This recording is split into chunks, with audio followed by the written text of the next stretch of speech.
Hello friends. Today I will tell you about the movie Heartbreakers.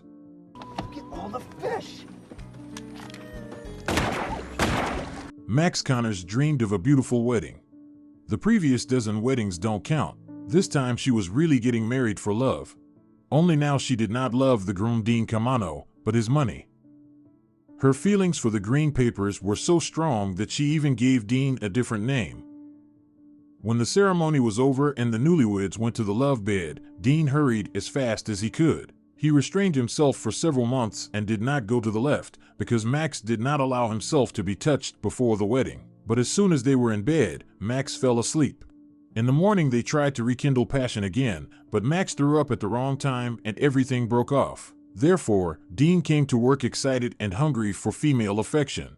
And then, as luck would have it, the seductive secretary Paige began to wiggle her hips in front of his face. Dean held on as long as he could, and then attacked her. Paige's hair was stuck in the zipper of Dean's trousers, and Max found them like this. There was no limit to her grief. Only $300,000 and the Mercedes that Dean was going to give her after the wedding could fill the void. Max had a good lawyer and a perfectly drawn-up prenuptial agreement. As a result, she got everything she wanted. When she was standing at the gas station, Paige pulled up, and then it turned out that she was Max's daughter. Together they pull off such scams to earn extra money. Where is it? There. See that black thing with the lights on, the car's going? But Paige already considers herself an adult and wants to start her own business of cheating the gullible rich. However, Max is not going to part with his daughter. When they come to the bank to cash out their earnings, they are informed that the account has been seized by the tax service. A representative of the tax service appears and informs that Max has a large debt. If she doesn't pay it in the next 90 days, she'll go to jail. To make some money, Paige offers to hook up some rich man in a prestigious area. Then they will be able to get enough money to last for the rest of their lives. Mom and daughter arrive in Palm Beach and check into the hotel for free, pretending that Paige slipped on the wet floor and injured her ribs.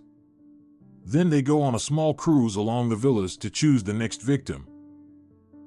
Billionaire William Tansey becomes her. Max likes this old man because he has one foot in the grave. The main thing is to have time to pick him up. Until I played in the box. Meanwhile, Dean can't get his ex-wife out of his head. He feels bad without her and he doesn't like it. He finds out where Max is staying and goes to deal with her. Max and Paige argue about Tansey's candidacy, and Max wins the argument. They make a plan to catch him in their nets. But Paige gets distracted. She wants to prove herself in business and goes after the second candidate, hoping to get him. At this time, Max participates in the auction under the guise of a Russian immigrant to attract Tansey's attention. During the bidding process, he does not have time to make a bid, and Max buys the statue that he was going to buy. However, she arranges for the workers to break off the most protruding part of the statue in order to refuse the purchase. Paige follows her potential victim to a bar on the coast. Here she meets Jack, who introduced himself as a bartender, and their relationship is not going well. Paige realizes she's out of shape. She tries to seduce a millionaire who came with his mom, pretending to choke. But he doesn't notice her.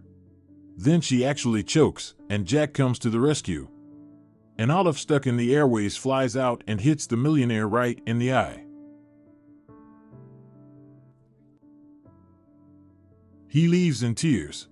Paige also needs to hurry because she has to put spikes on the road so that Tansey punctures the wheel and she and Max can get acquainted.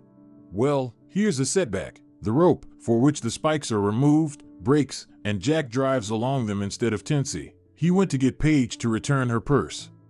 Paige notices Tansey and throws Jack into a ravine. The billionaire, followed by Max, gets into an accident. Max takes him away in his car, and Paige distracts Jack the whole time.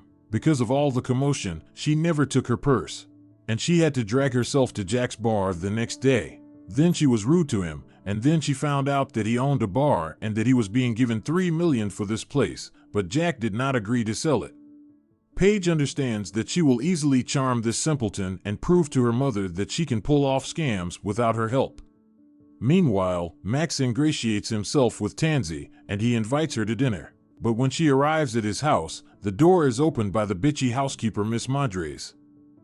For Max, she immediately becomes enemy number one because she can ruin her whole plan. They, Stancy, go to a Russian restaurant where Spider-Man's landlord works. He tries to speak to Max in Russian, but she doesn't understand a word. I have to pay him not to tell Tansy anything. Max wants to take him away from here, but then she is called on stage to sing a Russian song. Max has to get out of it so that Tansy doesn't notice the catch. Meanwhile, Paige tracks down Jack and follows him to the beach. He admires the stars here, but not those who rest on yachts, but those in the sky. A spark slips between them. The romantic atmosphere affects, and now they are already kissing, lying on a blanket. However, Paige quickly runs away to get back before her mother arrives. Max notices dirt on her skin and begins to suspect something. But she's not up to Paige yet. We need to fool Tansy, and he wants to show himself as a gentleman and gives the overseas guests a lighter. In return, he wants to get a passionate kiss from Max, and she gives him this wonderful moment filled with tobacco smoke and a taste of old age. When Tansy leaves, Max starts spitting and the housekeeper sees it. She immediately saw through Max and wants to send her away, but she takes the initiative in her own hands and substitutes marries. Max made it look like the housekeeper was trying to steal from Tansy, and he turned her into the police. Now he needs a new housekeeper, and Max brings Paige to an interview. She is in a hurry to go on a date with Jack, so she immediately goes to physical contact and gets this position. Max decides to check on his daughter and goes after her after the interview. She sees Paige kissing Jack and realizes that she has fallen head over heels in love with this guy, which means she needs to be rescued. Max forces his daughter to break up with Jack. Paige resisted, but then she realized that she was breathing unevenly towards this guy and left him. After that, Max met with that woman from the tax office, and it turned out that she was her mentor. They deliberately pulled off that scam at the bank to get Paige to go on another case. In the evening, Max has a date with Stancy, and he falls into her room with the statue that Max wanted to buy. He paid for the repair of the causal place and presented the statue to his beloved. Max pretended to be happy, and then pitied Tansy, saying that she would be deported. Only marriage can save her. Tansy proposed to her, and then wanted to celebrate it in bed. But it didn't work out. He coughed, collapsed to the floor, broke off the statue with his head, and choked on them. Max tried to revive him, but it didn't work out. She called her daughter, and together they tried to take the body home to Tansy and make it look like he died here. But the corpse was accidentally dropped out of the window, and when mom and daughter went down to get it, Dean appeared. He proposed to Max again, and she had to agree.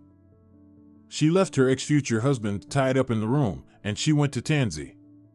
Dean got free with the help of a maid, found the billionaire's wallet, and also went to his house. Then it turned out that his opponent was no longer a tenant. However, there was more interesting news. Dean found out that he was cheated, and Paige is Max's daughter. He wanted to hand them over to the police, but then changed his mind. Max offered to give him back the money she took after the divorce. Dean agrees. He gets rid of the corpse, and the three of them go to the bank. On the way, Max tells his daughter that he and that lady from the tax service cheated her and they actually have money. But in the bank it turns out that Max's mentor really robbed her. To pay off Dean, you'll have to pull off a scam with Jack. Paige comes to him, and on the same day Jack agrees to marry her. But then her conscience got inflamed and she tried to abandon the idea. Moreover, the buyer of the bar has already found another project. Dean and Max persuaded her to go all the way. The wedding took place. After the ceremony, Paige pretended to be asleep and Max lured Jack to her. She tried to seduce him, but it didn't work out. He really loved Paige. Then she slipped a drug into his glass. And when Paige came in, it looked like Jack had cheated on her. On that day, she stopped believing all the men on the planet. Her heart was broken. Jack handed over his bar to the bank and got paid for it. He gave $1.5 million to Paige. However, Dean didn't take a cent out of this amount when he found out that Max had framed Jack. He was disgusted to touch the money obtained in this way. Max realized that she had made a terrible mistake. She told Paige the truth, and her daughter forgave her. Then Max came to Dean to give him, finally, the wedding night. Meanwhile, Paige went to the bank and returned ownership of the bar to Jack. She brought him the documents and told him the whole truth about herself. Jack agreed to take her back. But for Max and Dean, the adventures are not over. Max also wanted to take revenge on his mentor, who stole money from her. One volunteered to help her, and judging by Max's pleased face, they will return the stolen with interest. That's all for today. Put likes and write comments if you want more similar videos.